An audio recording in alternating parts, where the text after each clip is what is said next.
Wild nights, were I with thee, wild nights should be, or luxury. Feudal, the winds, and the heart in the port, those with compass, those in chart, rowing in Eden, ah I see, might I but more to-night in thee. Hello, and welcome to Dark Academia Queen. Today, we're going to be talking about one of my favorite poets of all time. If you're new here, hit that like button, ring that bell for notifications. Also, please subscribe. Help a girl out. Anyway, today we're going, like as I said, we're going to be talking about one of my favorite poets of all time. Can we guess who? Can we guess who? By the title of the video, you probably figured it out. Emily Dickinson. We had to open with one of her poems, Wild Nights. So, with that being said, who is Emily Dickinson? Why is she one of America's greatest and most original poets of all time? Well, Emily, um, she took the definition of her province and challenged the existing definitions of poetry in the poet's work. She took from writers such as Ralph Waldo Emerson, Henry David Thoreau, and Walt Whitman. She experimented with expression in order to free it from conventional restraints. She also liked writers such as Charlotte Bronte, Elizabeth Barrett Browning, and she crafted a new type of persona for the first time. And the speakers in her poems, like those in Bronte's and Browning's works, are short-sighted observers who see the inescapable limitations in of their societies as well as they imagine and their imaginable escapes. So, to make things abstract and tangible, to define meaning without confining it to inhabit a house that never became a poison. Dickinson created in her writing a distinctly elliptical language for expressing what was possibly but yet realized. Like many of the transcendentalists of the time, those works she knew, she saw poetry as a double-edged sword. While it's liberated, while it lit like so while it liberated the individual, it also readily left him underground. The literary marketplace, however, offered a new ground in her work for the last decade of the 19th century. With the first volume of her poetry was published in 1890, 4 years after her death, and it met with stunning success, going through 11 editions in less than 2 years, and the poems eventually extended far beyond the first household audience. Now, Emily Dickinson is now known as the most important American poet, and her poetry is widely read among all the ages. So, who is Emily? What do we know about her? We know she was born in Amherst, Massachusetts, December 10th, 1830, to Edward and Emily Dickinson. At the time of her birth, her father was a young lawyer. Educated at Amherst and Yale, he returned to his hometown and joined the ailing law practice of his father, Samuel Fowler Dickinson, and Edward was joined his father in his family home, the homestead that was built by Samuel Dickinson in 1813. Active in the Whig Party, Edward was elected in Massachusetts state legislator in 1837 1839. Then he was part of the Massachusetts State Senate from 1842 to 1843. Now, between 1852 and 1855, he served a single term as a representative from Massachusetts to the U.S. Congress. In Amherst, he presented himself as a model citizen, prided himself on his civic work, as treasurer of the Amherst College, supporter of the Amherst Academy, secretary to the Fire Society, and chairman of the annual Cow Show. Now, comparatively, little is known about her mom, who is often represented as a passive wife of a domineering husband. Her few surviving letters suggest a different picture, as does the scant information about her early education at Monson Academy. Now, Academy papers and records are discovered by Martha Ackman reveal a young woman dedicated to her studies, particularly in science. And by this time in Emily's early childhood, there were 3 children in the household. Her brother William Austin Dickinson, who had preceded her by a year and a half, her sister Lavina Norcross Dickinson, who was born in 1833.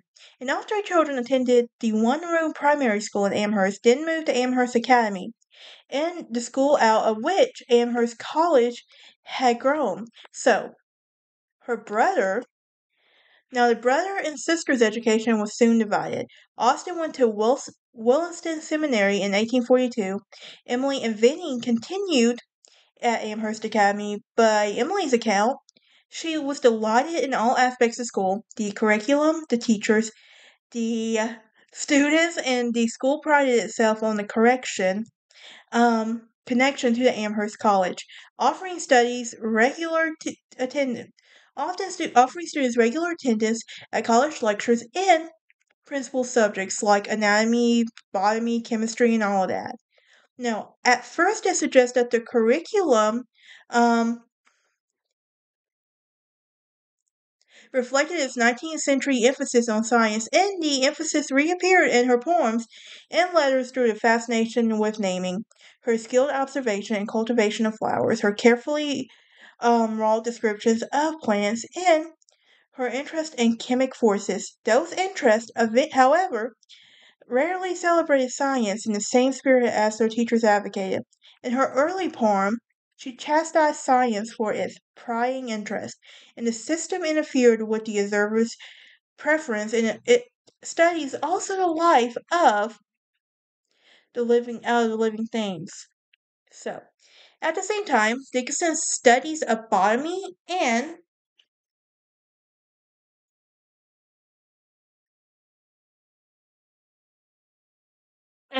botany was clearly a source of delight. She encouraged her friend Abaya Root to join her for a school assignment as well. And she also herself took the assignment seriously, keeping herbarium generated by her botany textbook by the rest of her life.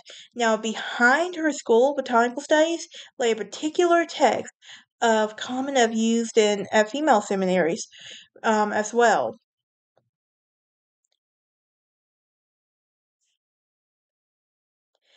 Now, Lincoln's assessment according was, well, that local authority in the national philosophy of Everett Hitchcock, president of Amherst College, devoted his life to maintaining an unbroken connection with the natural world of the divine creator. And he was a frequent lecturer at college, and Emily had opportunities to hear him speak. And his emphasis was clear in the titles of his books, The Religious Truth Illustrated from Science. And Dickinson found the conventional religious wisdom the least compelling part of the arguments. From what she read, she was heard from what she heard at Amherst Academy, scientific observations proved its excellence and powerful description. And the writer who could say what he saw was invariably the writer who opened the greatest meaning of the readers. Wow, the definition science practiced by national historians such as Hitchcock and Lincoln. It also articulates the poetic theory, then be informed by a writer with whom Dickinson's name was often later linked. In 1838, Emerson took his Harvard audience, always the seer is a sayer. Acknowledging the human intention of the classification, he approached the phenomenon in a different intent, less interested than some using the natural world to prove a supernatural one. He also called his listeners' and readers' attention to the creative power and definition, an individual who could say that this is what the individual for whom the power. So, while this definition fit well with the science practiced by natural historians such as Hitchcock, and whilst the strength of Amherst Academies also lay emphasis on the science, it also contributed to Emily's development as a poet. So you're probably wondering why I started talking about all this science stuff, right? When we're talking about one America's greatest poet. So this is why we have to understand, like, what led to her interest in all of this. Well, the 7 years at the Academy provided her with her first master, Leonard Humphrey, who was a principal at the Academy from 1846 to 1848. And although she was undoubtedly esteemed him, while she was a student, her response to his Unexpected Death in 1850 clearly suggests a more growing poetic interest. She wrote, "A by a roof was the only tribute was her tears, and as she lingered over them in her description, she will not brush them away," she says, and she for the presence of her expression. So of course, in her language, which is keeping her with the memorial verses expected of the 19th century mourners. Now, Humphrey's designation as a master parallels with the relationships Emily was cultivating at school. At her academy, she was developed in a group. Um,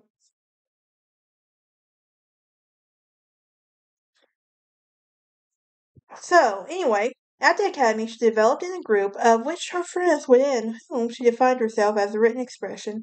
Among those was Abia Ruth, Abby Wood, and Emily Fowler.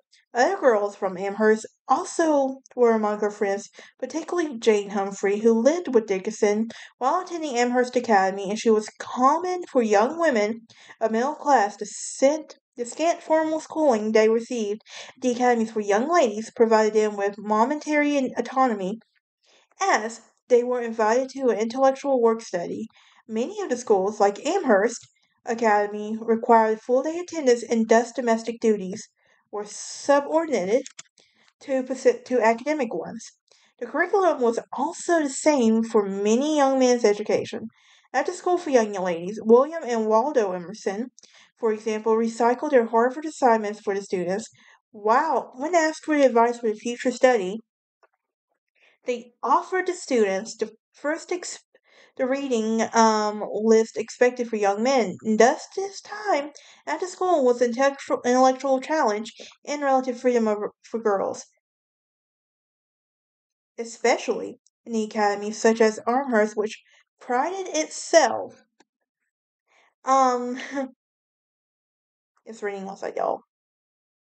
But anyway, this school was prided itself on a progressive understanding of education, and the students looked at each other for discussions, grew accustomed to thinking items of many scholars. You gotta remember, this was a very uncommon thing too for many women at this time in life.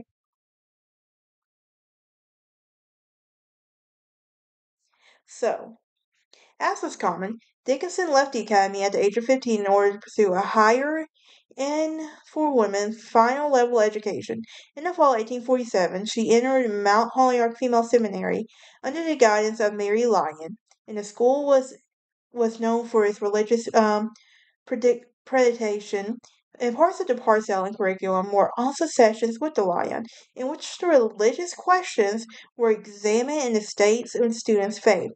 The young women were divided into three categories: those who took established Christians, and those who expressed hope, and those who were without hope.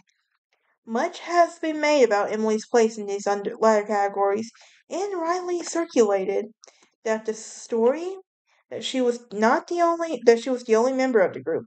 Years later, fellow student Clara Newman Turner remembered a moment when Mary Lyon asked all those who wanted to be Christians to rise. Emily remained seated. No one else did. Turner reports that Emily's comment to her, "They thought it's queer I didn't rise," adding with a twinkle in her eye, "I thought it would be a lie, would be queerer." So, written in 1894, shortly after the publication of the first two volumes of Dickinson's poetry, the initial publication of the letter, Turner's reminiscence carried the burdens of 50 intervening years, while the reviewers and readers delight in the strangeness of her newly published Dickinson. So, the solitary rebel may have been one sitting in that meeting, but the school records indicate that she was not alone in the without hope category. In fact, 30 students finished the school year with that designation. So, what was the result of the brevity of her stay?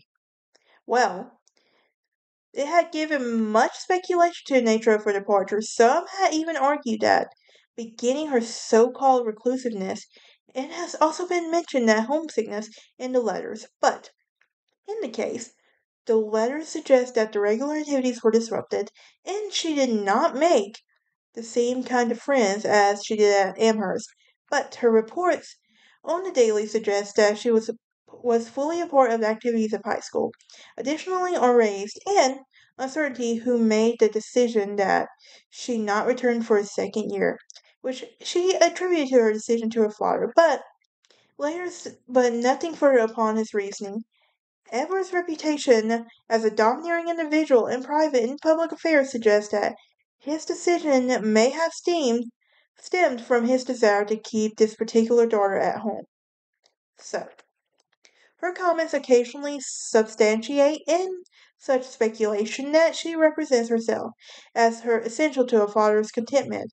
But in her other places, her description of her father was quite different. The least sensational explanation that had been offered by biographer Richard Saville. Now, looking over this curriculum that she had at Mount Holyoke, is and seeing how many texts duplicated those of Dickinson had already studied at Amherst, and he concludes that Mount Holyoke had little new to offer her. She probably just got bored with it, if I'm being honest. Think about it.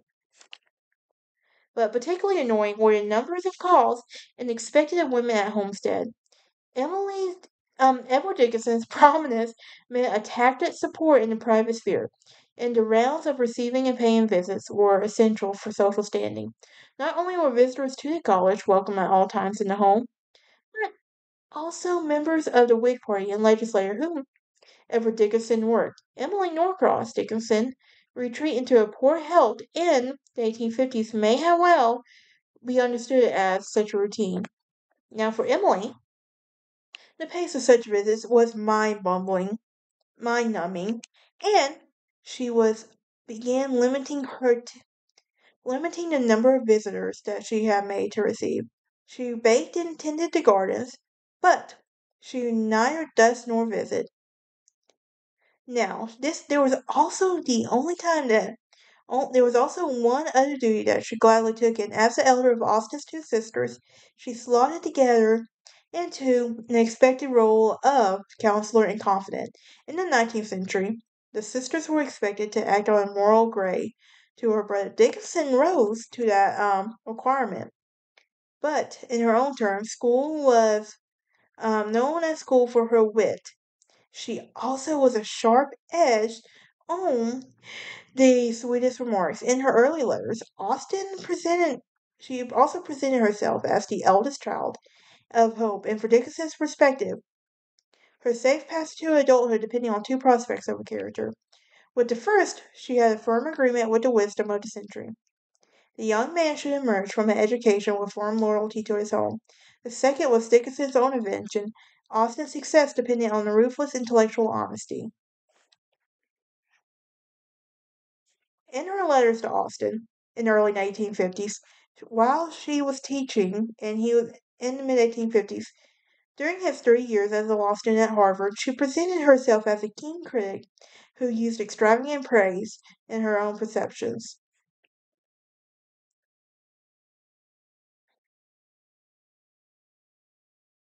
Now, you're probably wondering, what about her best friend? We all know her best friend, Susan Gilbert. Well, um, born just 9 days after Dickinson, Susan entered into a profoundly different world from which she would be known to share with her sister in law.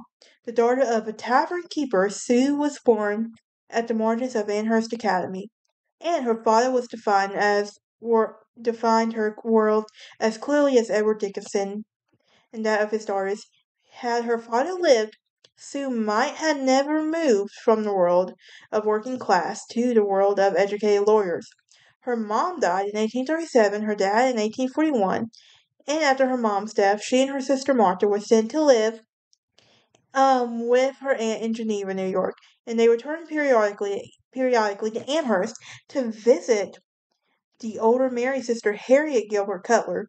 Now, Sue returned to Amherst to live and attend school in 1847 and enrolled at Um, Amherst Academy while Emily was at Mount Holyoke. Sue gradually included Dickinson's circle and friends and many of her sister Martha. Now, the end of Sue's schooling signaled the beginning of work outside of the home, and she took teaching position in Baltimore in 1851. And on the eve of her departure, Amherst was in the midst of a religious revival. The community was galvanized, strong preaching of both the regular and visiting ministers. The Dickinson household was memorially affected. Now, Emily Norcross Dickinson's church membership dated from 1831 and a few months after Emily's birth. But by the revival, two more of the family members counted themselves as being saved. Edward Dickinson joined the church August 11, 1850, the same day as Susan Gilbert. Fanny Dickinson delayed some months until November, and Austin waited several more years, joining the church in 1856. In the year of his marriage, the other children never made a profession of faith. As Dickinson wrote to her friend James Humphrey in 1850, "I'm standing alone in rebellion." So it's also important to remember, like, her family were Calvinists, so let's keep that in mind, because this was like before like different religious groups we have today. But the gauge of the extent of her rebellion was consideration must be taken in nature of the church membership by the time of the attitudes toward the revivalist favor. Now, as shown by Edward and Susan's decision to join the church in 1850, church membership was not tied on a particular stage of a person's life. To be enrolled in the church was not a matter of age, but a matter of conviction, and the individuals had to be convinced of the true conversion experience and had to believe themselves to be chosen by God as his quote elect. In keeping with the old style of Calvinism, the word was divided among the regenerate and the unregenerate of between the categories Mary Lyon used in Mount Holyoke or the standard of revivalists, but unlike the Puritan predecessors, the members of the generation moved with greater freedom between the latter categories. Those without hope might as well have been a different possibility than than the intense religious focus. Now, it's also important to know that the 19th century Christians of Calvinist persuasion continued to maintain their absolute power of God's election as well. Dickinson would write in a poem dated in 1875. Escape is such a thankful word. Now, in fact, her reference to escape, um, with praise in the trust word, is also used like this is a very much religious for her, like as well, in a way.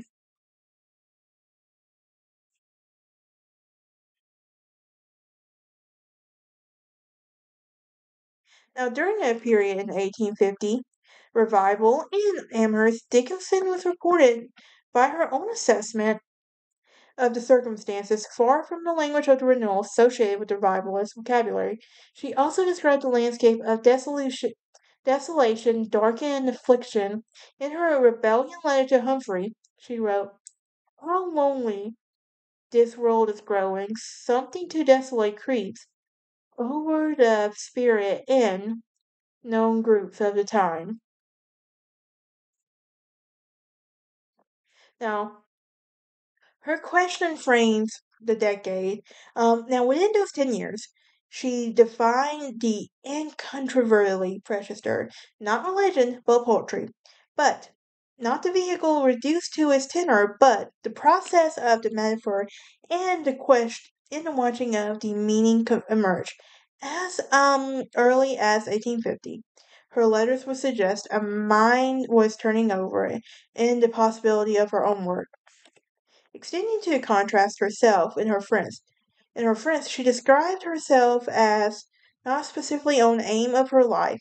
She announced her novelty, asserted her independence, and couched the language of temptation. She also described the winter in lone dreams as well as what she had not awakened, but the winter began the gift of Emerson's poems in New York for New Year's.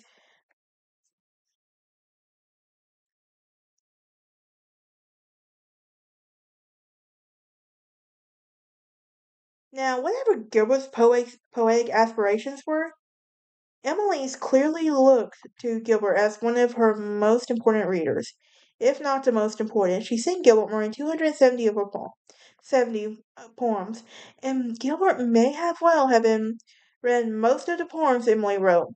In fact, in many cases, the poems were written to her, for her, and they functioned as letters with perhaps additional of the greetings and closing. Now, Gilbert's involvement, however, did not satisfy Emily. In 1850 to 1851, there have been some minor arguments, perhaps about religion. In the mid 1850s, a more serious break and healed. In a letter dated to her, she says, Sue, you can't go or stay. There is one alternative. We differ often lately, and we must of the last.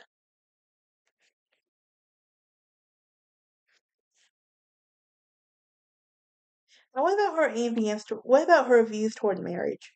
Well, it was clearly grounded in her perception of the role of a wife required. And this is such a product of her time as well.